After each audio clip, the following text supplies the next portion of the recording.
ஒருத்தர் சினிமா பார்க்குறாரு, அதில் ஆபாசம் இல்லை, அசிங்கம் இல்லை, இசை இல்லை, இதெல்லாம் இல்லை, நான் பார்த்து ரசிக்கிறேன், ரசிச்சுட்டு போங்க. அதை ஹலாலாக்க முயற்சிக்காதீங்க. அதான் நான் சொல்லுவேன்.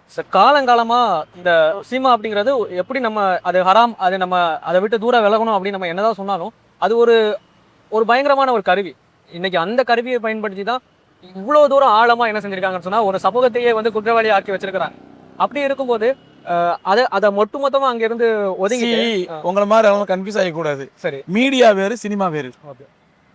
மீடியாவையும் சினிமா மட்டும் கன்ஃபியூஸ் பண்ணிக்காதீங்க. நான் பேசியதுக்கு பூரா சினிமாவை பத்தி, மீடியாவை பத்தி அல்ல. மீடியா என்பது நீங்க சொல்ற மாதிரி ஒரு மிகப்பெரிய கருவி, மக்கள் ரீச் ஆகிறதுக்கான ஒரு சாதனம். அது உலகளாவிய அளவில் மிகப்பெரிய ஒரு தாக்கத்தை, மனித சிந்தனையில தாக்கத்தை ஏற்படுத்தக்கூடிய ஒரு விஷயம். இதெல்லாம் இப்ப நான் பேசிட்டு இது மீடியா தான். நீ ரெக்கார்ட் பண்ணி யூடியூப்ல போடுறீங்க, இது மீடியா தான். மீடியா என்பது வேறு. அந்த மீடியாவினுடைய ஒரு பகுதி தான் சினிமா என்பது. நம்ம ஹராம் என்று சொல்லும் சினிமாவை தான், ஒட்டுமொத்த மீடியாவை அல்ல. அதை புரிஞ்சுக்கணும். அதனால நீங்க மீடியாவின் மூலமாக மக்கள் இஸ்லாத்துக்கு எதிராக ஒருத்தர் பிரச்சாரம் பண்றான், இஸ்லாத்துக்கு நெகட்டிவான செய்திகள் மக்கள்கிட்ட போய் சேருது அப்படிங்களா, நீங்க அதே மீடியா பயன்படுத்தி பாசிட்டிவான விஷயங்களை சொல்லுங்க. நம்ம டிவியில பேசுறதையோ, டிவியில சொல்றதையோ, யூடியூப்ல பேசுறதையோ நம்ம ஹராம்னு சொல்லலையே. இது இந்த மீடியாவை பயன்படுத்துங்க. அதுக்கு சினிமா எடுத்துதான் சொல்லணும்னு அவசியம் இருக்குது. சினிமா தானே கற்பனைன்னு சொல்ல வரோம் நம்ம.